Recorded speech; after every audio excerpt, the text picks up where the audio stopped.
scheduled second dose, then the child will get a regular vaccine dose for 12 years and older. Pre-registration is needed. The pediatric vaccination pushed through despite a petition filed before a Quezon City court to stop the inoculation. The health secretary defending the vaccination says there's probably just a misunderstanding regarding a department memorandum. On Friday, the DOH rescinded its order, which would have allowed the state to give consent to vaccinate if a child's parent or guardian refuses. Inatasan ko na ang DOH last week na tanggalin yan. Unang-una, ang parental consent hindi mo pwedeng i-replace. Okay?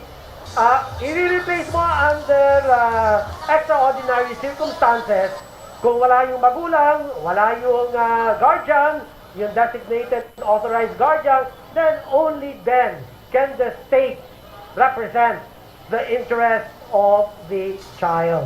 Pero under normal circumstances, hindi pwede. Ang mananaig po ang consent, parental consent. So malinaw po yan, So hindi po pwedeng Estado ang magbibigay ng pahintulot kung pwede bang bakunahan o hindi ang mga bata edad 5 to 11. Positive pa rin yung makikita namin, though this is a temporary, some sort of nuisance. Officials reiterate the vaccines are safe and less risky than catching the virus. Wala pong nakikitang ang pamahalaan na fatal consequence. Sa trial of this vaccine conducted among children aged 5 to 11, ito pong Pfizer vaccine, it was found to be safe and efficacious and prevented 90.9% of symptomatic COVID-19. They add, a child will only be vaccinated if the parent or guardian agrees. Caroline Bongkin, CNN Philippines.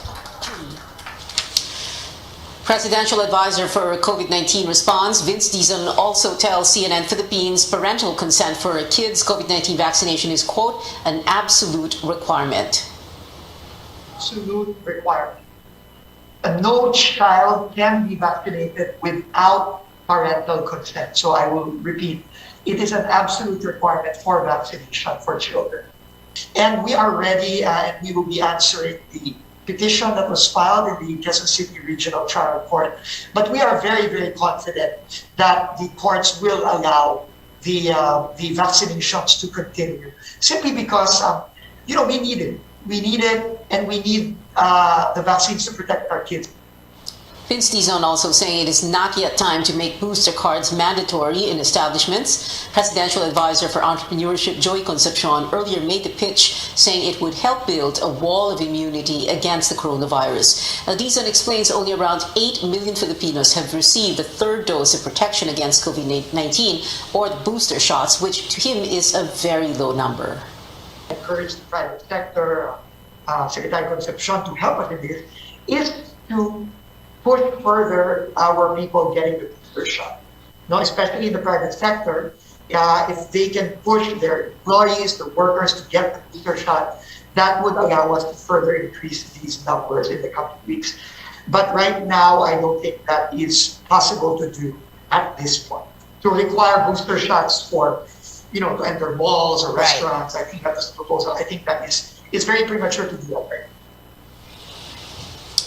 Nearly 16 million Filipinos have completed their primary doses so far. Dizon says they seek to reach 70 million by March, especially with the third round of the National Vaccine Days happening this February 10 and 11, Thursday and Friday.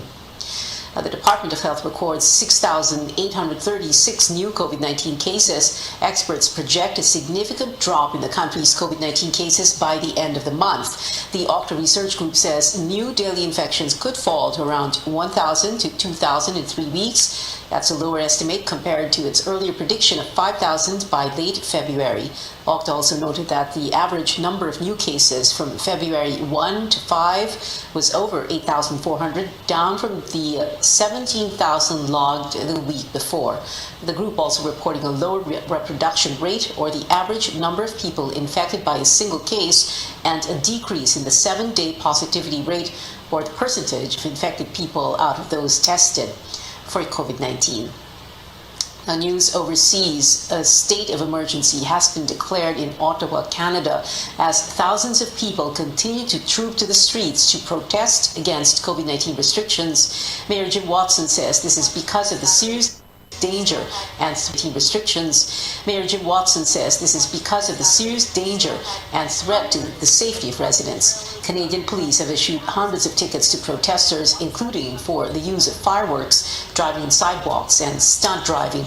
Demonstrators have been protesting vaccine and mask mandates in the nation's capital for 2 weeks.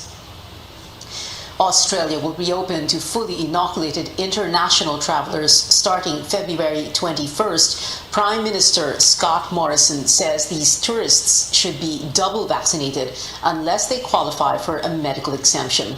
Australia closed its borders to most travelers since COVID-19 spread in early 2020. Only citizens, permanent residents with their families, international students, backpackers, and migrant workers are allowed entry into the country, but they must be double vaccinated.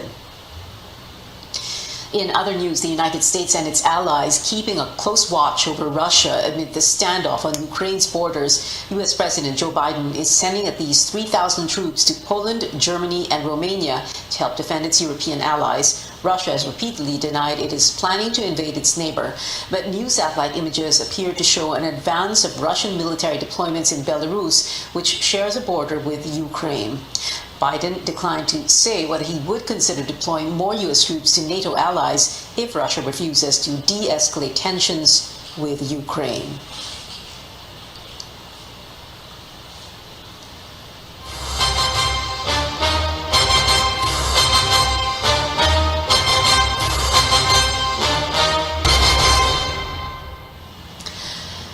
The official campaign period for national posts in the 2022 elections kicks off tomorrow. Tristan Nadalo tells us what the guidelines for in-person campaigning are amid the COVID-19 pandemic. Stiff penalties await those who will violate the COMELEC rules as the official campaign period begins. Authorities say that a no physical contact policy aims to protect both the public and the candidates amid the pandemic. In-campaign activities will be allowed in areas under alert level 1 to 3. The number of a candidate support staff will also depend on the existing alert level. The poll body also allows the conduct of caucuses, meetings, rallies, and meeting de avance in areas under alert levels 1 to 4. Alert level 1 will be allowed 70%, while alert level 4 will only be allowed 30% maximum capacity. The said activities are prohibited in areas under alert level 5. Based on the guidelines, house-to-house campaigns are not allowed. Crowding that violates minimum public health standards is also prohibited. Handshakes, hugs, kisses, going arm in arm, or any action that involves physical contact between the candidates and the public are likewise not allowed. Taking selfies, photographs, and other similar activities that require close proximity between the candidate and their companions and the public will also be prohibited. Distributing food and drinks will also not be allowed. The Interior Department and the Philippine National Police are beefing up measures to ensure compliance with the COMELEC guidelines. So, mahirap talaga, no? Ito nga isa sa mga pinag-uusapan namin kasi ang sabi nga mismo ni Secretary Ed Año, mas mahigpit pa itong COMELEC resolutions kumpara doon sa regulasyon ng IATF, no? But nonetheless, we will do our best unless luluwagan ito ng COMELEC. I understand may mga petitions na to the Commission on Elections na luwagan ng konti depending on the situation on the ground, pero hindi kami aasa doon. So pag coordinated, we always have a standard security package based on the need to make sure that they are secure during their mga campaigns, and then if there are other requirements, we'll make sure that we are following the instructions or the COMELEC resolution. The DILG adds that violating the COMELEC rules is tantamount to an election offense, which means that violators may face fines, penalties, imprisonment, or disqualification. Tristan Nadalo, CNN Philippines. Straight ahead on Newsnight, a day before the campaign season begins, presidential hopefuls are all hands on deck to woo Filipino voters. And amid sex trafficking charges, controversial pastor Apollo Quiboloy claims he's being persecuted as the, quote, appointed son of God. Details when we return.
news night where we go above and beyond the headlines. Presidential aspirants are set to formally begin their candidacies tomorrow on the first day of the campaign period for national posts. Tandems will hold proclamation rallies in various parts of the country. Joining us live is senior correspondent Anjo Alimario, who is tailing Vice President Leni Robredo in Naga. Anjo, what can we expect ahead of Robredo's campaign? Kulay rosas ang bukas. Yeah, that's the theme that the tandem of Leni and Kiko will carry in their 90-day campaign. Presidential aspirant Vice President Leni Robredo says this is what Filipinos can aspire for in an honest government, the kind of leadership that she has shown and has promised to continue if elected. Painting the social media in pink, and here in Naga, it's no exemption. Posters and tarps of Robredo are proudly displayed in buildings and establishments. Streets are adorned with pink banderitas. But that show of support is multiplied by the energy and overwhelming love of Bicolanos for Robredo. Robredo will try to make history as the first Bicolana president. That's why she chose to hold her proclamation rally together with running mate Senator Kiko Pangilinan and her Senate slate in her hometown. Yung kulay rosas ang bukas, ito yung aspiration natin. Ito yung aspiration natin na kung gawin natin ang tama, kung magiging matapat tayo, makakaasa tayo ng pagbabago. Survey frontrunner former Senator Bongbong Marcos will hold his kickoff at the Philippine Arena in Bulacan with Vice Presidential candidate Davao Mayor Sara Duterte.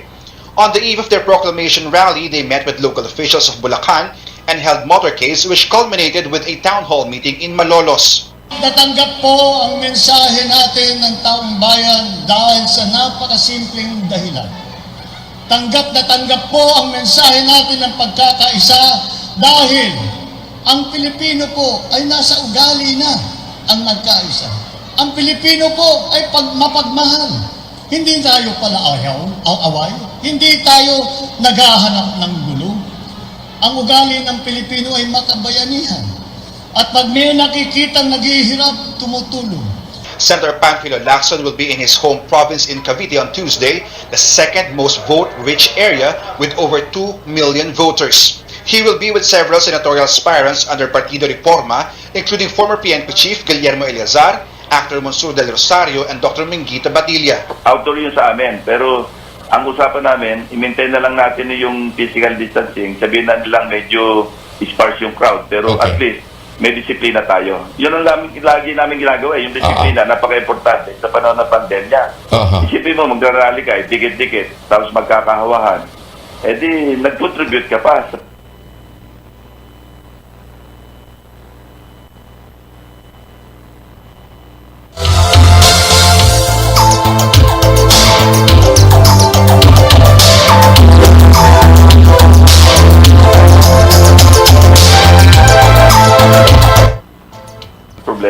Boxing legend Senator Manny Pacquiao will ang katipunan.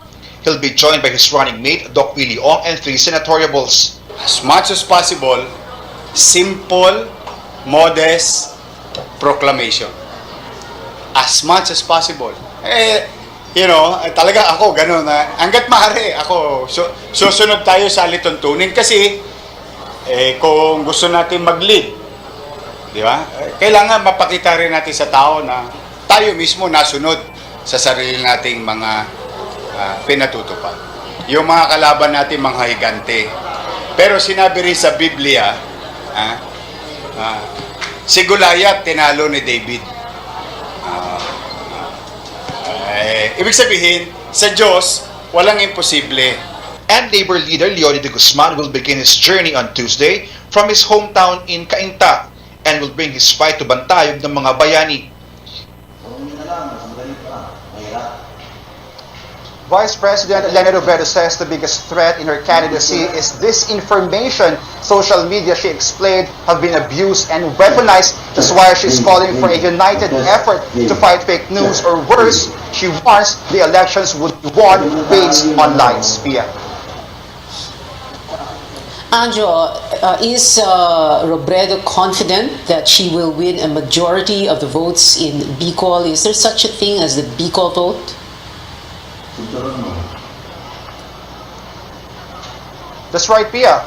Robredo is confident that Bicol will give her a landslide win. In 2016, she explains 5 Bicolanos joined the race, but she still got 70% of the total votes in the region. And of course, this will be also a test for the so-called solid Lenny Bicol in light of those reports of Camarines Sur mayors allegedly supporting her fiercest rival, Pia. Anjo Mario there reporting from Naga City in Camarines Sur. Now, the COMELEC may mount its first presidential and vice presidential debates next month. That is a week later than the original target of hosting the first COMELEC-sanctioned event this February. The poll body says it is in talks with media networks for a total of 6 national debates. Ongoing po yan. Process po ngayon, meron po kaming guidelines na ipinapa-approve sa ANBA. Hopefully this week ma-approve na po sila. At tuloy na po yan, although baka medyo maantala, konti lang po yung sa first debate natin to give us more time po sa preparation. COMELEC spokesperson James Jimenez earlier said while the poll body cannot require candidates to show up, there will be empty podiums to represent those who will not join the debates. Now, 2 hopefuls eyeing a Senate comeback and a former defense secretary seeking a Senate seat. These aspirants joined the 4th round of CNN Philippines Senatorial Forum, and as Paolo Barcelon reports, they have many things in common. Antique Representative Loren Legarda, former Senator Antonio Trillanes, and former Defense Chief Gilbert Chodoro graced the CNN Philippines Senatorial Forum Sunday night. All 3 have connections to the defense sector. Legarda is a Reserve Air Force Colonel, Trillanes, a retired Navy Lieutenant, and Teodoro, a former Defense Secretary. All 3 say they're open to a possible joint oil exploration with China if Beijing recognizes Manila's sovereignty in the contested waters. I would rather err on the side of caution and let our Constitution work by letting all activities involving oil and mineral exploration activities in the West Philippine Sea to be subject to FTAA agreements as provided under the Constitution. In any joint exploration activities with China, the recognition of the arbitral tribunal ruling should be a primary requisite. Without that formal recognition, then nothing should proceed. Trillanes, Legarda, and Teodoro also laid out their priority legislation should they get elected to the upper chamber. Teodoro is on his first run for the Senate, while Trillanes and Legarda are on comeback bids. Trillanes will aim for a post-COVID economic recovery program, while Teodoro hopes to scrutinize the national budget of the incoming administration. Legarda, meanwhile, will tackle environmental issues if she wins. Ang ating pagsukat sa 10 environmental laws na ginawa po natin mula noong 1998 na sila'y mapondohan at sila'y striktong ma-implement. Clean Air Act, Clean Water Act, Ecological Solid Waste Management Law, nandyan na po. Bakit hindi ini-implement na maigting? Trillanes, Legarda, and Teodoro have another thing in common. At different times in their careers, they had sought higher office and lost. Legarda ran as the running mate of Fernando Poe Jr. in 2004. Trillanes for Vice President in 2016, and Teodoro for the presidency in 2010. All 3 agree that aspirants, especially for the top 2 posts, should participate in the discussion of pertinent national issues. The question, should aspirants for the country's top 2 positions commit to participate in debates and forums, yes or no? That is a yes, and a yes. Paolo Barcelon, CNN Philippines.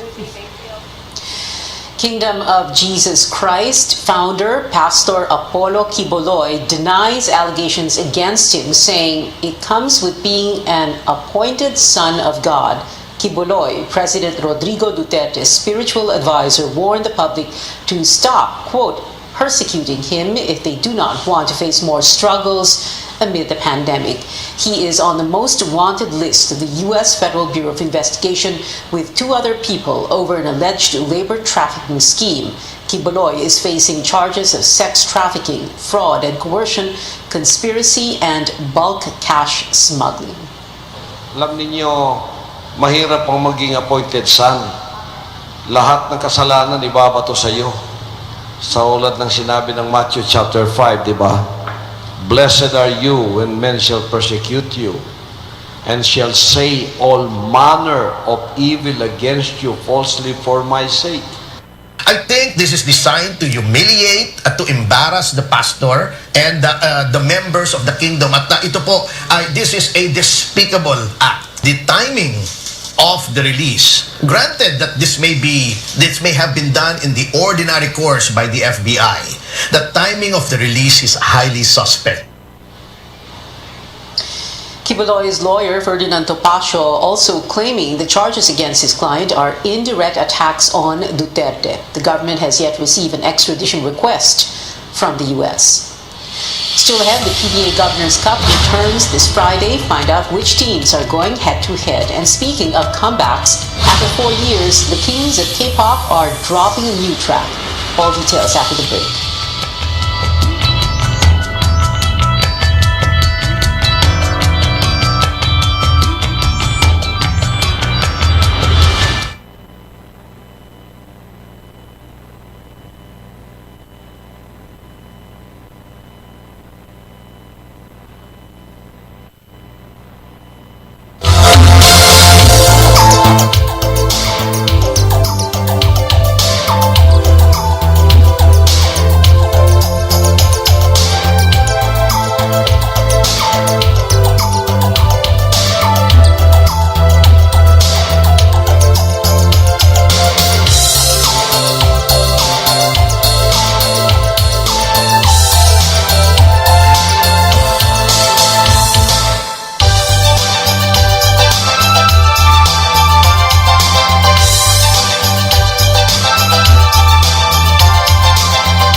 Welcome back to CNN Philippines. As the PBA Governor's Cup finally returns, which teams will we see first on the hard court? Here's a look at this Friday's games. It'll be the Meralco Bolts against the NLEX Road Warriors at 3 p.m. and Magnolia Hotshots versus reigning champions TNT Tropang Giga at 6 p.m. PBA games were postponed early last month because of rising COVID-19 cases. And this athlete named the Philippine Sports Association Athlete of the Year for the third time. PSA praised Heidelin Diaz's historic win in 2021 when she took home the country's first Olympic gold. Diaz also received the PSA award in 2016 after bagging a silver at the Rio de Janeiro Olympics and in 2018 when she won gold at the Asian Games in Indonesia. Calling all K-drama fans my name, and nevertheless star Han So-hee is now the face of BYS Philippines. The Korean star also worked with a makeup brand for a line of lipsticks or lip nectar named after flowers. The K-drama star's next romance drama, Soundtrack #1, streams on Disney Plus next month. Moving on to highly anticipated release in K-pop, Big Bang is dropping new music 4 years since its last single, Flower Road. The group's agency said a new song will come out in spring or early this year and that they are preparing to shoot a music video. But only 3 members will work on the comeback, with TOP leaving the group after 16 years. And that is it for now. Join me again on News.ph at 7 p.m. I'm Pio Ontiveros for Newsnight, where we go above and beyond the headlines.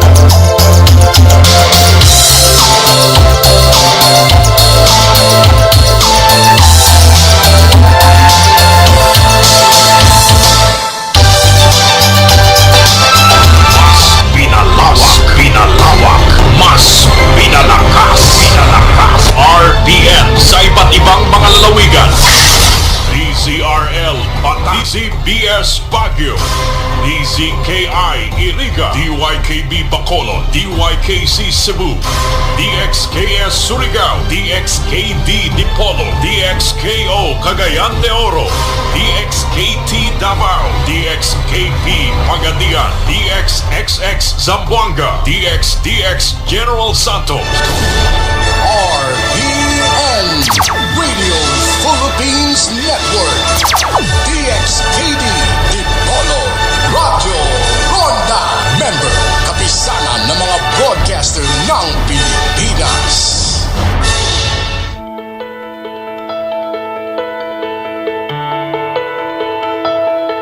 Over 6 million Filipinos have diabetes, and this number only continues to grow. But those living with the condition can go on to live long and healthy lives. Managing the disease and preventing its complications are key. Among these complications is diabetic neuropathy or nerve damage. This can happen when your blood sugar remains high for a long period of time. The good news is there are ways to slow down the progress of diabetic neuropathy or prevent it altogether. Today on the program, we'll talk more about the complications, its types, risk factors, as well as how best to manage it. I'm Dr. Freddy Gomez, and welcome to MedTalk Health Talk right here on CNN Philippines.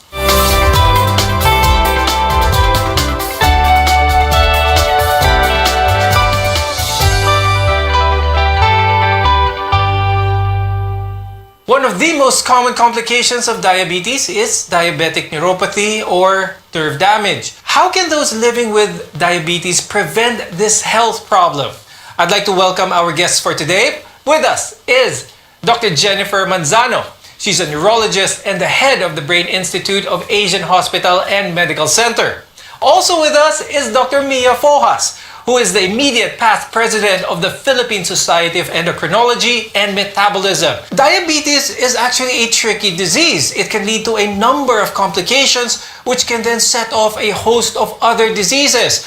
I'll start the conversation with Dr. Mia. Let's remind our viewers again kung bakit napaka-importante na alam ng mga Filipinos kung ano ang diabetes and what are some of the common complications that go about of hindi pag-control nito. Two things yun, either enough insulin pero hindi effective or kulang.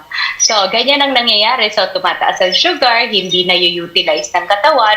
In the meantime, andyan siya sa bloodstream natin, causing damage sa iba't ibang organ systems. Isa na doon would be the neurologic, sa ating mga nerve damage. Pwede rin sa kidneys, isa sa mga common.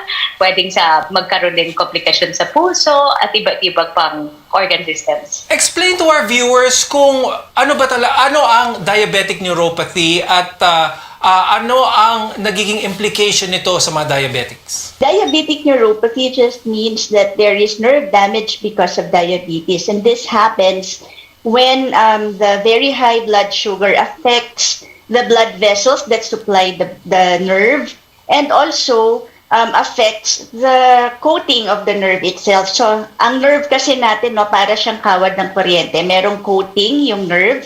And around that coating also are the blood vessels that supply the nerve. So, syempre, lahat ng bagay sa katawan natin may blood supply. So, diabetes affects the blood supply to the nerve and also damages the nerves themselves.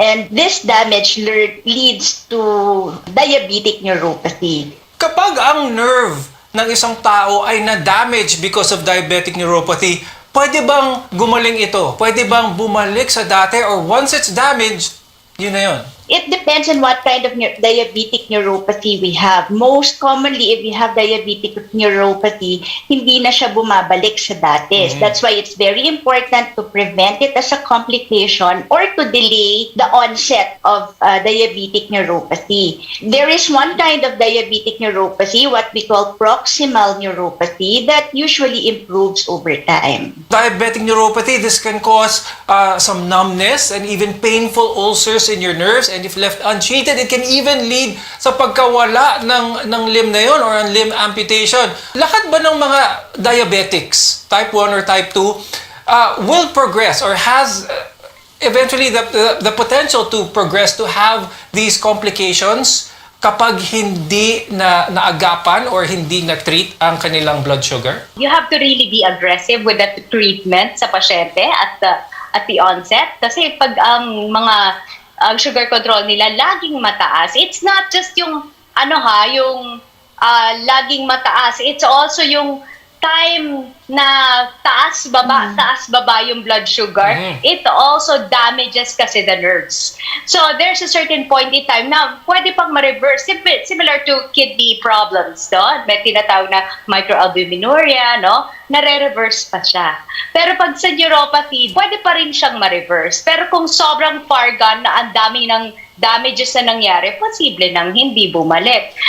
Mas common yung earlier onset ng neuropathy sa mga type 1 diabetic. Pero sa mga type 2, humahabol na rin po tayo. Dumadami na rin ang nagkaka-neuropathy ngayon, pero hindi nila agad nare-recognize. Para sa mga viewers natin na hindi madalas magpa-check, ng blood sugar nila, especially for type 2 diabetes, what are some of the early signs ng diabetes that our viewers should be wary about? Isa sa mga una namin tinatanong, meron po ba kayong nararamdaman ng pagmamanhid ng mga daliri at paa? Kasi ito, yung peripheral neuropathy, yung tinatawag na glove and stocking na sintomas na kuminsan pagmamanhid, kuminsan merong pangangate, parang may tumutusok-tusok, no?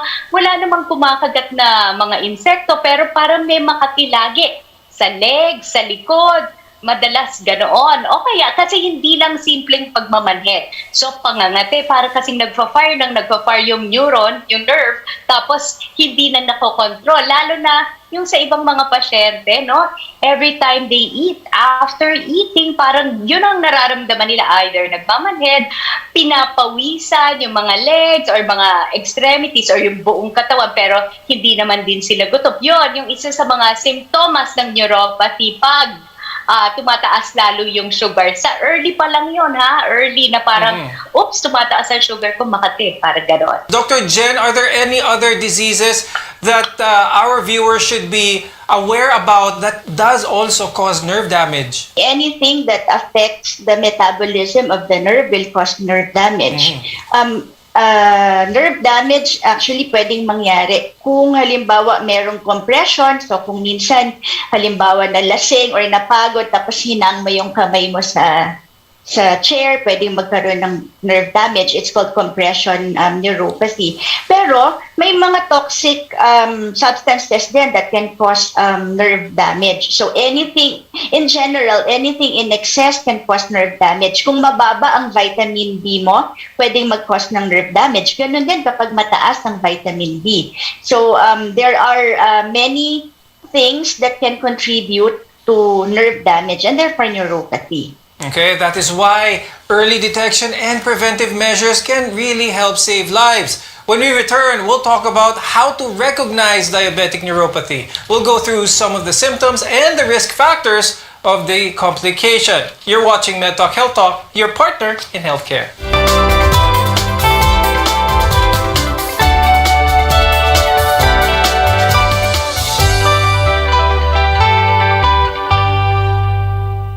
I'm Dr. Freddy Gomez and welcome back to MedTalk Health Talk on CNN Philippines, where caring is our calling. Dr. Jen, walk us through some of the different types of complications ng diabetic neuropathy. By far, there are 4 classes of diabetic neuropathy. The most common is the symmetric diffuse neuropathy. So, ibig sabihin, almost all the nerves are affected, especially the ones that are seen in the feet and in the hand. There is also what we call autonomic neuropathy, which usually presents like bloatedness or decreased emptying time sa stomach. Ito yung mga patients na minsan sabihin nila, Doktora, parang bloated ang pakiramdam ko palagi. O kaya parang bumabalik yung kinain ko, Doktora. There is what we call mononeuropathy. Ibig sabihin isang nerve lang. For some reason, may carpal tunnel syndrome or yung nerve that is supplying sensation and movement to your hand is affected. There is also what we call proximal neuropathy, where parang masakit yung buong hip ng patient, buong leg niya. Pagkatapos, mamaya makikita mo pumapayat na yung muscles. So there's muscle wasting and the patient has difficulty standing up from sitting or even climbing up and down the stairs. So it can present in a myriad of ways. So it's very important that the patients with diabetes really get in touch with their doctors. Now, Dr. Jen, meron bang sequence ng mga simptomas sa isang taong nagkakaroon na ng diabetic neuropathy? Meron bang pain muna bago magmanhid? Is there a process na our viewers can chime in on? Minsan parang kumakati lang yung kanilang mga kamay at minsan parang namamanhid na hindi nila ma-explain and minsan sasabihin nila pagkakain nila parang makati o kaya parang manhid. Now as the nerves get damaged, doon na nagkakaroon ng almost permanent numbness o kaya loss of balance, no? Kasi yung balance natin is also a function of how well our feet parang feels the ground, no?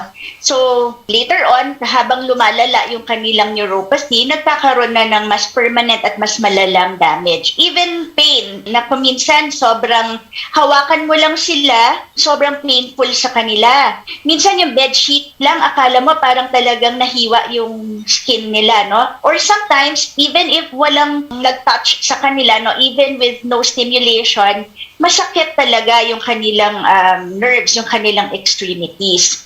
Also, sometimes, wala naman talagang nararamdaman. Kaya, minsan may sugat na, hindi pa rin nila nararamdaman. So, it's very important that patients with diabetes always keep on checking their feet. Kasi minsan may sugat na, tapos hindi nila alam. And dito nagkakaroon ng what we call diabetic foot. The notion that sticks in their head is pwede kang mawalan ng limb. Pwedeng maputol ang paa, pwedeng maputol ang daliri sa paa because of diabetes. Madalas ba ito mangyari kapag hindi naagapan ng diabetes? Kailan umaabot sa puntong iyon, Dr. Mia? Yung notion na yan na baka maputulan ng paa, no? Both is may positive effect siya at saka may negative effect doon sa mga iba't ibang pasyente namin sa konseptong yun. Kasi yung iba, sinasabi nila, okay pa blood sugar ko kasi gumagaling pa yung sugat ko. So, in the end, late sila magkokonsulta kasi gumagaling pa yung sugat niya. When in fact, hindi naman yun yung idea doon. So, gumagaling nga pero improper ang healing ng wound. So, sa ilalim nun, parang hindi pa healed. So, ang pangit ng scarring. That's one of the signs na pangit ang sugar nila. Yung sa positive effect na nung sa notion na yung baka maputulan. So, natatakot sila kagad. So, good na nagpapakonsulta. Noon, ang dami po talagang napuputulan dahil lang sa poor sugar control at hindi na alagaan ng sugat. Mali-mali po yung paglinis or hindi na linisan. Yung iba, oo nga pala, yung sa diabetic neuropathy, no? Yung iba kasi, sabi, wala na sila masyadong maramdaman sa paa. So, kuminsan, nilulublob nila sa sobrang init na tubig. May mga pasyente kami dati na nilagyan nila ng mainit na oil. Kaya nagkaroon ng paltos. So, medyo common yan noon. So, ngayon medyo hindi kasi wala masyadong addition ng TM foot, no? Pero, madalas nangyayari yan noon na mali-mali yung pag-treat sa neuropathy at saka kung ano-ano na ginagawa sa mga paa para makaramdam. What is your advice para sa mga viewers natin who may have these symptoms? Saan sila pwedeng magpa-check? Is it overacting sa kanila na magpa-check kagad if they just feel something that they think may be a neuropathy? If you know that you have diabetes and you have these symptoms, you have to tell your endocrinologist. Pero kung hindi mo pa alam na ikaw ay may diabetes, no, you can always consult neurologist or actually any doctor should be able to elicit these symptoms. Basta maganda ang pagkuha ng history, maganda yung kwento ng patient. Basta ang important, they have to consult. Dr. Mia, ano ba mga risk factors natin na common sa mga Filipinos when it comes to diabetes? Lahat halos tayo may relative na diabetes. First degree relative with diabetes is a risk factor. Of course, the history of hypertension, smoking, meron yan. It's lifestyle risk factors. And as for yung ating environment, marami, no? Maraming exposure sa atin and also our culture. Diabetogenic ang culture ng mga Pilipino. Okay. Kaya marami talaga, kaya tumataas ang diabetes sa atin. So we have to change that culture, which is very difficult. So, we have to start now sa mga parents siguro para sa future ng mga bata malesen. Even if you're at risk of diabetic neuropathy, there are many things that you can do to lower the risk of the disease. When we return, we'll talk about these preventive measures. Your health is our mission here on MedTalk Health Talk. We'll be right back.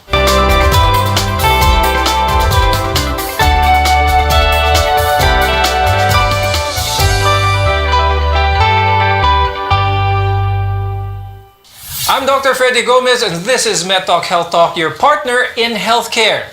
Nerve damage can occur if you have diabetes, and this can cause numbness and pain in your legs as well as your feet. And it can even cause damage in your digestive system. While some only experience mild symptoms, for others, it can be painful as well as disabling. And when it comes to diabetic neuropathy, the best cure is prevention.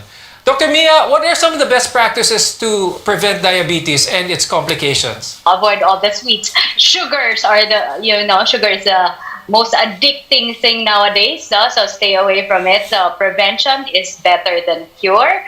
But once it's there, once you have type 2 diabetes, you can prevent. There is such a thing called remission. So you can control it by, first, of course, proper nutrition, exercises, of course, consult your doctors and take your medication as advised. Dr. Jen, when it comes to diabetic neuropathy, are there any tips or any advice to help prevent this? The length of time that you have been diabetic is very important in the onset of diabetic neuropathy. So sometimes, it's even if controlled ang diabetes mo, pwede ka pa rin magkaroon ng neuropathy kung matagal ka nang may diabetes. For example, kung 25 years ka nang may diabetes, talagang pwede kang magkaroon ng neuropathy even if controlled ang diabetes mo. What is important is to delay the progression of the neuropathy or delay its onset. Other factors can also contribute to poor blood supply to the nerves, such as hypertension and high cholesterol levels. So if you are diabetic, and you have to make sure that your cholesterol levels are also controlled, and malaki na naman ang role ng endocrinologist natin dito. And also, if you are diabetic, you have to make sure that your blood pressure is also controlled. Most studies will say that dapat ang blood pressure mo should be less than 130/85 if you have diabetes. Anong magandang maintenance practice para magandang nerve function sa ating katawan? Number one, you have to have a healthy diet. And so healthy diet means you eat less of the sugar, less of the fat, and more of the greens. You have to have at least 30 to 45 minutes of moderate intensity exercise every day. Kailangan adequate ang sleep natin at dapat enough ang pag-inom ng water, no? Also, you have to avoid some of the vices that will definitely have an impact or destroy your nerves, like nicotine. So you have to avoid smoking. If you are a smoker, please quit. And if you are not yet smoking, please don't pick up the habit. And alcohol intake, excessive alcohol intake is actually very toxic to the nerves. Dr. Mia, do you have anything to add with regards to tips on how prevent diabetic neuropathy or prevent diabetes in general? For the prevention of DM neuropathy, what is key is good glucose control, good cholesterol control, and good control of hypertension. So if you have all of those, take your medicines. Don't be scared. Kasi ngayon, mas natatakot sila sa gamot kaysa sa complication for some reason, no? Kasi there are a lot of misconceptions like sa social media na kung ano-anong lumalabas na complication or adverse reactions from the medications themselves. But you'd better trust your doctor, kaya ka kumukonsulta sa doktor mo. Don't waste your time there kung hindi mo naman isusundan. Thank you very much, neurologist Dr. Jennifer Manzano and endocrinologist Dr. Mia Fojas, for sharing with us your valuable insights. I'm Dr. Freddy Gomez, and thank you for watching MedTalk Health Talk. We'll see you again next time.